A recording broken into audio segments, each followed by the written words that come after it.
Isang mapagpalang gabi sa inyo masugid naming taga-subaybay ng UMA Present Drama Serye. Ngayong gabi, ang ikalawang bahagi ng Dapit Hapon.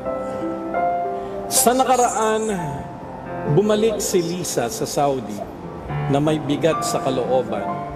Alam niyang hindi tanggap ng kanyang magulang at anak ang kanyang sitwasyon.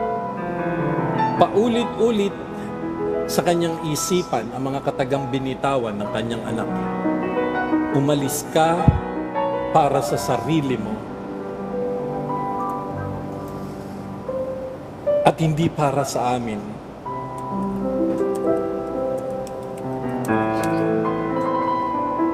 Lalo pang nagpabigat sa kanyang kalooban niya ang naging pag-uusap nilang mag-ama.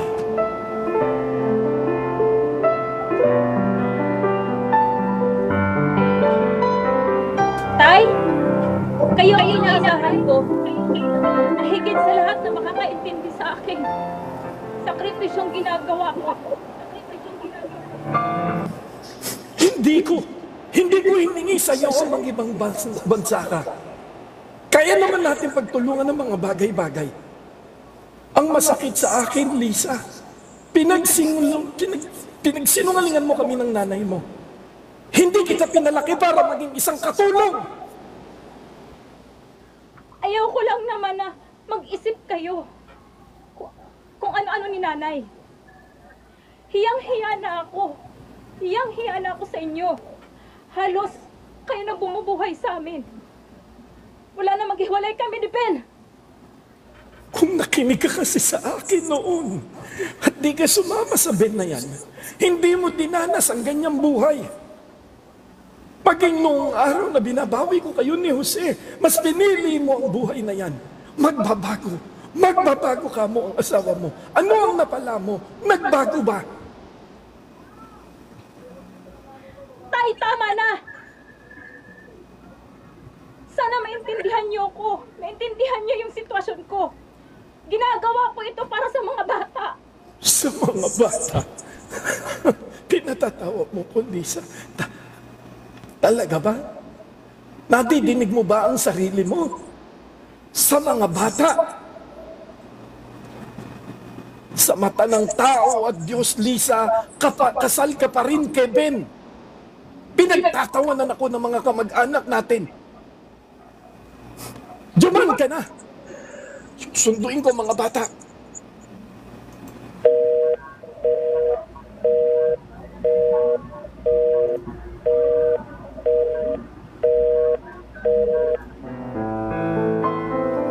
Halos ipagsaklob ng langit at lupa ang pakiramdam ni Lisa matapos ang araw na yon. At tanging alaala ng kanyang mga anak ang kanyang kasama sa tuwina.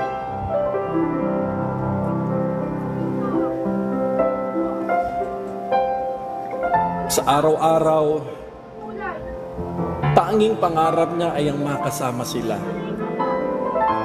Lalo pa sa katotohanan si Ella lamang ang natanggap ng kanyang kinakasama ngayon at hindi ang kanyang dalawang anak na lalaki.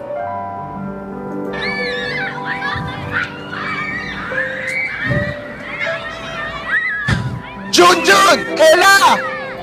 Junjun! Ella! Itigil niyo yan! Baka magkasakitan na naman kayo! Tama na yan!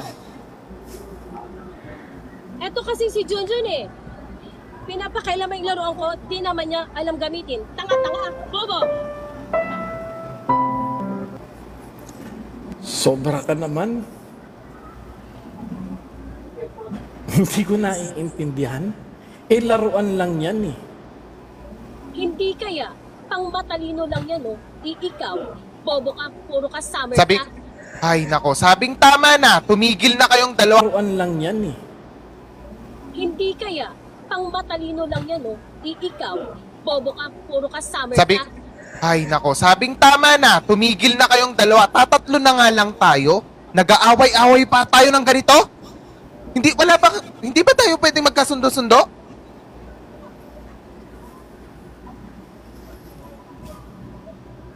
Kanya naman kayo parati. Laging ako mali. Andiyan na yung lolo't lola nyo. May pasalubong yan, sigurado. Siyempre, paboritong apo, paboritong anak. Kayo lang naman ang laging meron, di ba? Ako, wala.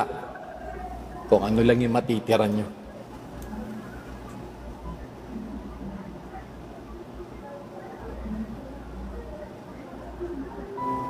Lumipas ang araw, ang maraming taon. Namulat na sa kamalayan ang magkakapatid. Di pa din kayang tanggapin ni Jose ang pag-aasawa ng kanilang nanay. Lalo at ramdam niya sa kanya na hindi siya tanggap ng kanyang amain. Sa kanilang paglaki, naging sandalan ni Jose ang kanyang lolo. Habang namumulat sa katotohanan, sari-saring hamon ang kanyang hinarap. Ay, bakit kaya ganito? Di ko na alam kung anong nangyayari sa akin. Parang puro na lang kamalasan, puro na lang problema. Bakit kaya hindi nila ako maintindihan? Sa bagay, di ko na din maintindihan yung sarili ko.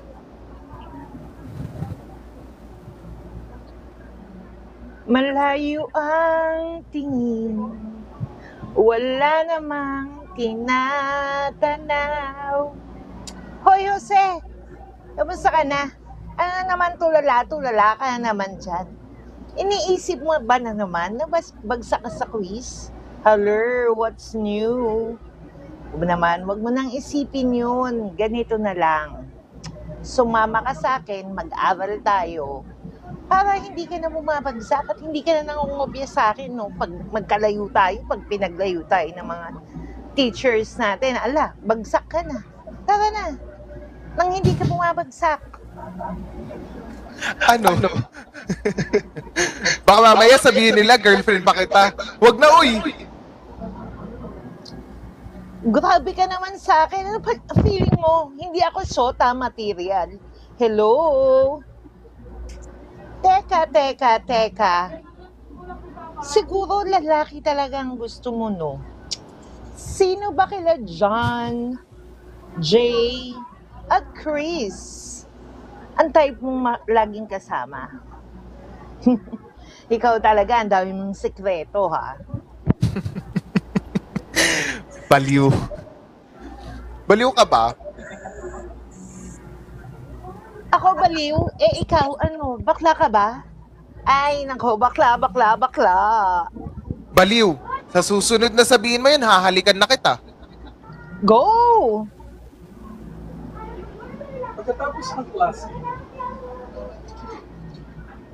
Katapos ng klase, habang pauwi ng bahay si Jose, may kabog ang kanyang dibdib. Nabigla siyang akbayan ni Chris at Jay. Niyaya siya nitong tumambay, subalit pilit niyang tinanggihan. Dumiretso siya sa bahay ng uwi. Maraming naglalaro sa kanyang isipan.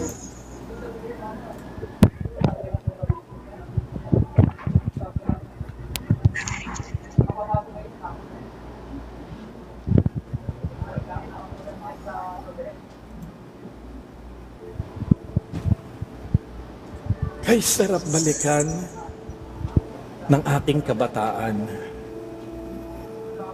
Kung may babalik ko man to, wala akong babaguhin.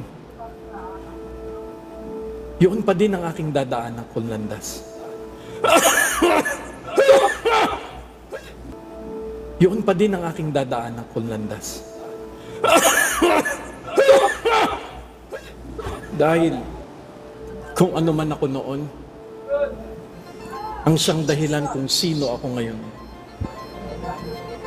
Sa aking dapit hapon, wala akong pinagsisihan. Sabi ko na nga ba, totoo ang sinasabi nila. Kuya, bakla ka.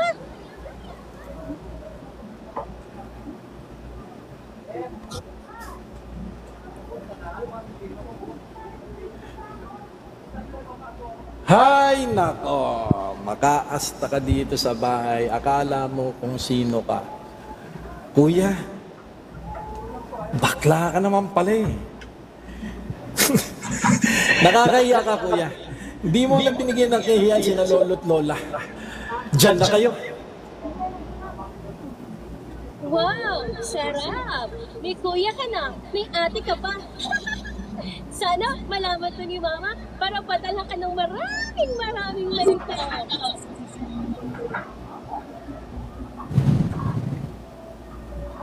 Kung magiging bakla ba ako, mababago nito lahat ng mga nangyayari sa akin. Ako pa rin naman to. Naiba lang yung anyo ko. Pero ako pa rin to. Kung sino ako at kung ano ako pa rin to. Ako pa din ito. Itinago pa din ni Jose ang lahat, lalo na sa best friend niyang si Carla. Di niya alam ay marami nang nadidinig tungkol sa kanya. Nakatarating na rin dito ang kwento na mahuli siya ni Ella na nagkukolorete. Galing sa prominenteng pamilya si Carla, anak mayaman na medyo may pagka-liberated. Sa kanyang murang edad, ay namulat na siya sa maraming bagay. Nang araw na yon, sa loob ng kanyang silid, Uy, Jose, wala ka naman dapat ikahiya, no? Or, sigurado ka ba talaga? Baka naguguluhan ka lang. Baka naman dahil wala si mama or yung mama mo, baka naghahanap ka lang ng mother figure. You know, something like that. Ay nako, di ko na alam, Carla. Di ko na alam. Di ko na alam kung anong totoo sa akin. Kanina lang, nakipagsuntukan ako. Pero tinulungan ako ni Carl, tsaka ni Chris. Pakiramdam ko para akong prinsesa, ha?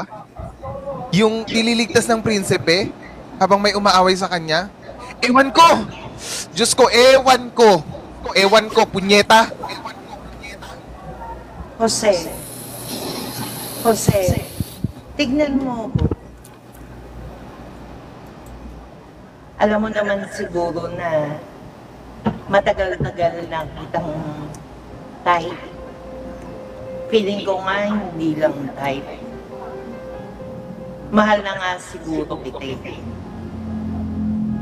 Alam mo marahil ay naguguluhan ka lang. Baka kailangan mong makilala ang iyong sarili.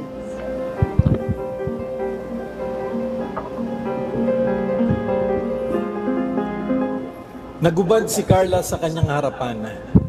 Tanging panty lang ang natira. Niyakap niya ito ng kanyang hubad na katawan at siniil ng halik. Parang tuod na tinanggap ni Jose ang mga halik ni Carla. Lalong nagulo ang kanyang isip sa naramdaman. Samantala siyang naantig. Subalit kinabig niya papalayo si Carla at binalot ng kumot. Carla! Wait, Carla, tama na. Tigil mo yan. Carla! Respetuhin mo yung sarili mo. Eto, magkumot ka muna. Tama na, Carla. Carla, ano ba? Ano ba, Carla? Di mo kailangan gawin yan. Alam mo, naguguluhan lang ako lalo. Di yan ang sagot sa mga problema ko. Daman. Samantala siyang naantig. Subalit kinabig niya papalayo si Carla at binalot ng kumot. Carla! Wait, Carla, tama na. Tigil mo yan. Carla, respetuhin mo yung sarili mo. Eto, magkumot ka muna. Tama na, Carla. Carla, ano Tangina ba? naman, Jose. Ano ba, Carla? Di mo kailangan gawin yan. Alam mo, naguguluhan lang ako lalo. Di yan ang sagot sa mga problema ko. Tangina naman, Jose. Ano ka ba? Alam mo namang mahal na mahal kita. Naghubad na ako sa harapan mo. Ito na yung sagot kung paano mo malalaman at makikilala yung sarili mo. Na pag tumayo yan, lalaki ka. Ano ba gusto mo bang gawin ko?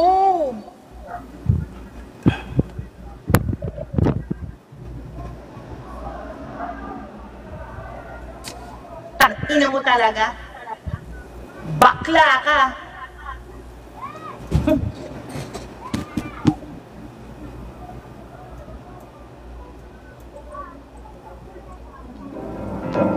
Lumabas ng kwarto niya si Jose. Dumiretso ng uwi ng bahay. Umaalingaw sa kanyang tenga ang boses ni Carla na sinisigaw ang salitang bakla. Bakla! Bakla ka! Lalo pang nagpagulo ng kanyang isip at nagbalik tanaw ang alaala na nakaraan. Nandat niyang nag-aaway Bobo, tanga. ang kanyang mga kapatid. Bobo, tanga. Bobo, tanga! Sobra ka na! Sobra ka na makapagsalita sa akin, Ella! Totoo naman puro ka summer class. Pilipino na nga lang, binabagsak mo pa. Bobo. Hindi porkit ikaw hindi nagsasummer, magaling ka na. At ako, bobo. Mahina ang utak. Tanga. Inutil. Yan naman ang tingin nyo sa akin, di ba? Kayo niyang magaling mong kuya at ikaw na paboritong anak, yan ang tingin nyo sa akin.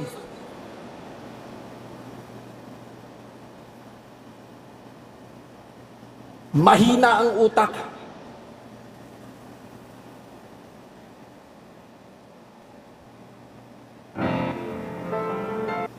Ano?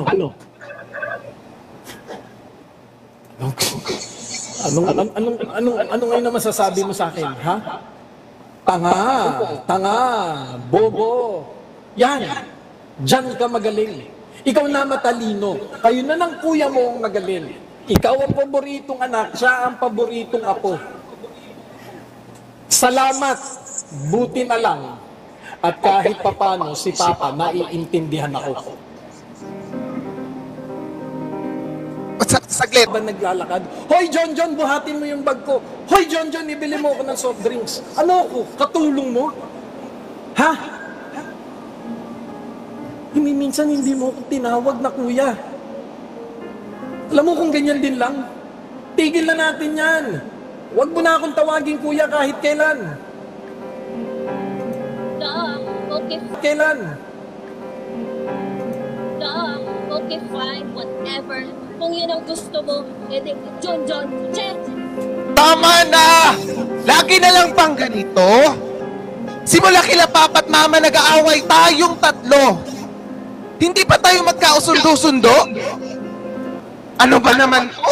Ano bang buhay to?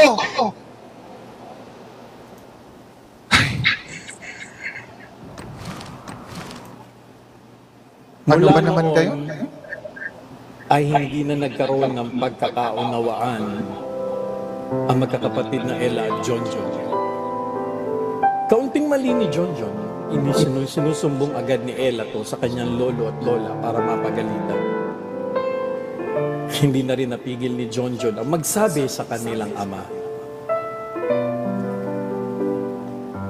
Nagdesisyon si Ben. Tatawag siya.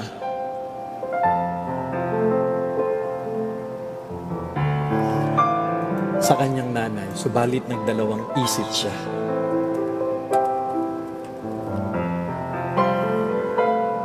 Wala nang pagpipigil pa kay John. Pumunta to sa kanyang ama. Nagsabi siya na kung saan hindi nagpigil si Ben at sinadya na niyang tawagan ang kanyang panganay na anak.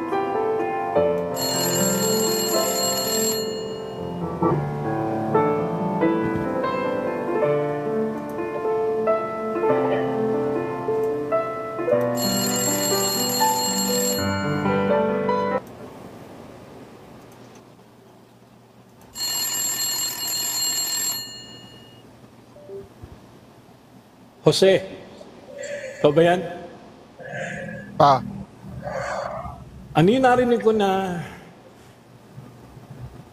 di mo na binigyan ng kahihiyan ng lolo't lola mo? Ano yung mga nabalitaan ko na sinasabi nila? Totoo bang bakla ka? Ha? Bakla ka nga ba? pa? Bakit? Pa, bakit? Tanungin ko ngayon sa'yo, bakit? Ano bang pakialam mo sa amin? Di ba? Anak ko. Mas importante sa'yo ang mga manok mo. Mas masaya ka kapag kasama mo yung mga kainuman mo. Tapos ngayon, mag-aasta ka na parang ama, parang tatay sa amin? Papakialaman mo ko ngayon? Anak ko pa din kayo. Kaya may pakialam ako. Bakit ganun? Ha? Baliwala na ba akong pagiging ama ko sa inyo? Bakit pati yung kapatid nyo si John binabaliwala nyo? Alam mo ba kung ano nangyayari dyan sa kapatid mo? Ha? Ultimo yung si Ella, hindi na kinuwang igalang yung kapatid mo. Ikaw, alam mo ang kondisyon ng kapatid mo, alam mo may kahinaan ng ulo niyan. Bakit di mo man lang maunawaan yung kapatid mo? Bakit hindi mo maunawaan? Ang galing mo, no? Maunawaan? Totoo? Sa'yo nang galing yung salitang maunawaan? Parang di ako makapaniwala, ah. Kami ba? Kailan mo kami naunawaan? Kami ba mga anak mo naunawaan mo? Kami ba noon? Pinahalagahan mo? Di ba hindi naman dahil inuna mo lang yung sarili mo? Sa tinagal ng panahon, Jose, marami na akong natutunan sa buhay. Marami akong pilit na inaayos. Pinagsisisihan ko ang lahat. Pilit kong binabago ang buhay ko, Jose. Galing ngayon, no? Binago. Alam mo, dapat ako magsabi sa'yo niyan. Kasi ako si Jose, na sinasabi niyong bakla na binago ko yung buhay ko. Pero ikaw binago. Parehas lang kayo ni Mama. Binago niyo yung buhay niyo nung hindi na kayo magkasama. Diba? Nung magkasama tayo, anong ginawa niyo? Wala. Away dito, murahan dito. Nasaan kami doon? Tapos yung sasabihin, nasaan kami doon? Tapos yung sasabihin mo, binago? Mas pinili niyo pa na bumuo ng sariling pamilya kesa ayusin yung pamilya natin. Kaya wag ako, tay. Wag ako. Lumakad pa palayo si Jose at ibinaba na ang telepono.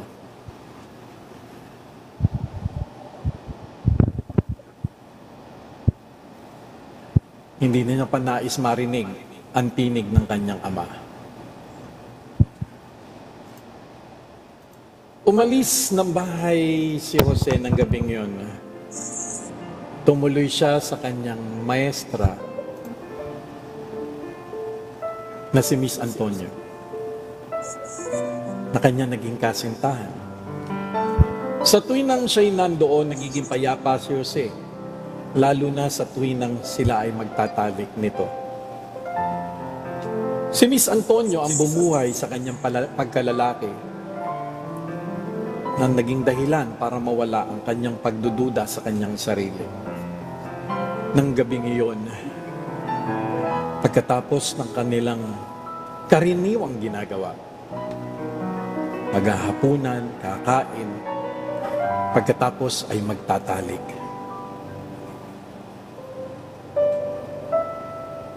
Ito na ata ang pinakamasakit na pagpapaalam na narinig ni Jose Nang sabihin sa kanya ni Miss Antonio na ito na ang kanilang huling gabi na magkikita,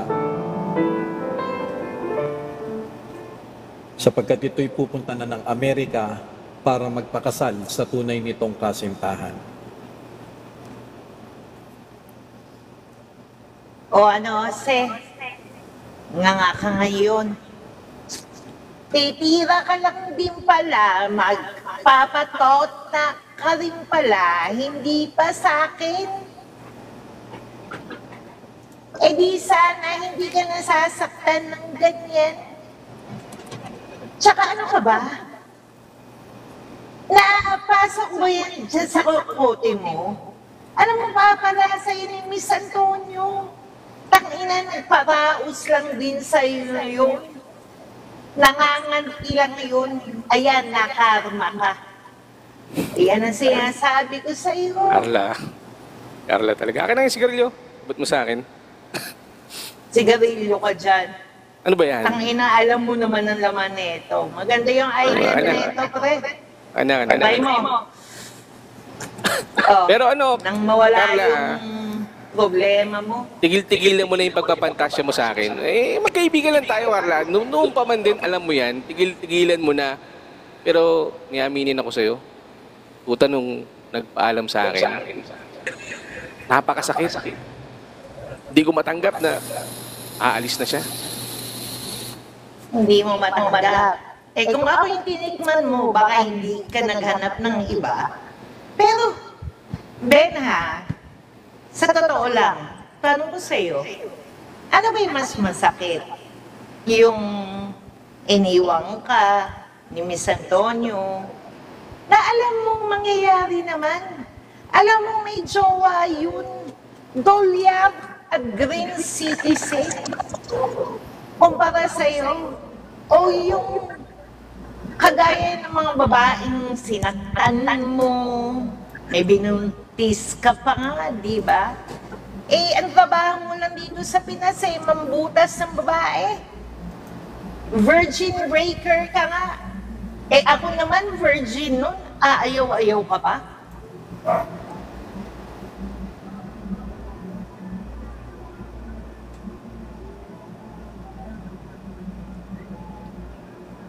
O ano?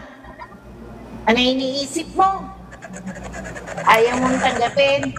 Mambubutas ka? Virgin breaker ka lang? Talaga? Carla talaga. Oh, ikaw na nga muna magtago na itong item na to. Dadaan ako kay Papa eh. Manghihingi ako ng allowance. Kulang na yung... Alam mo na, may Bakit na? toilet ako ngayon eh. O, Ay, tago tago mo na ah. yun. Oh, sige.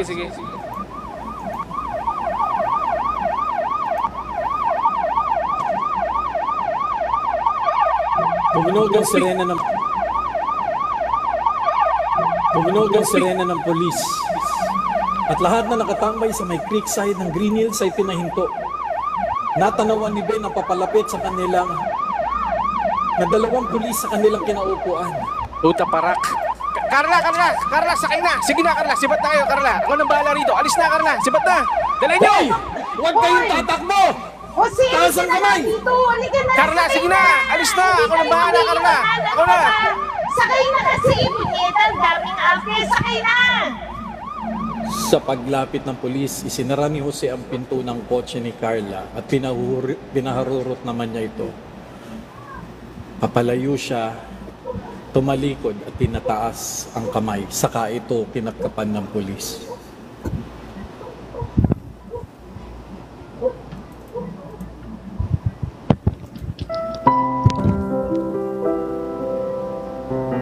May mga aral ang buhay na madalas hindi natin maintindihan.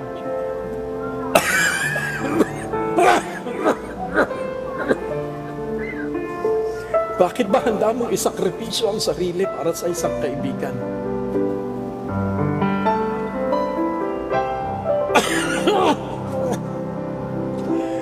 At tanggapin ko na lang ba ang katotohanan na sa tuwin ay may kahati ako sa kaligayahan?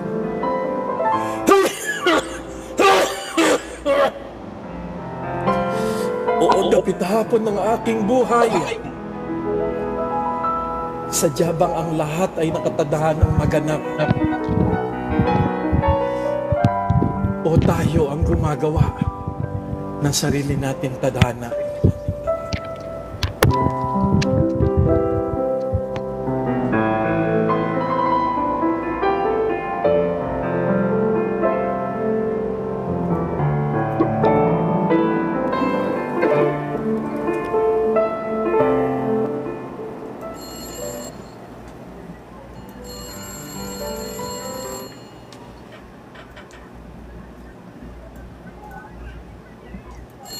Hello? Ano nangyayari? Diyos ko! Kasi anak ko! Bakit? Bakit? Kasalanan ko ang lahat.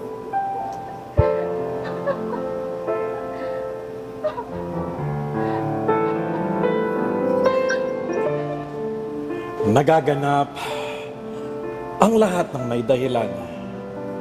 Kung minsan ang inaakala nating masakit ay parusa, ang di natin alam ay pinahihintulutan ng may kapal ang lahat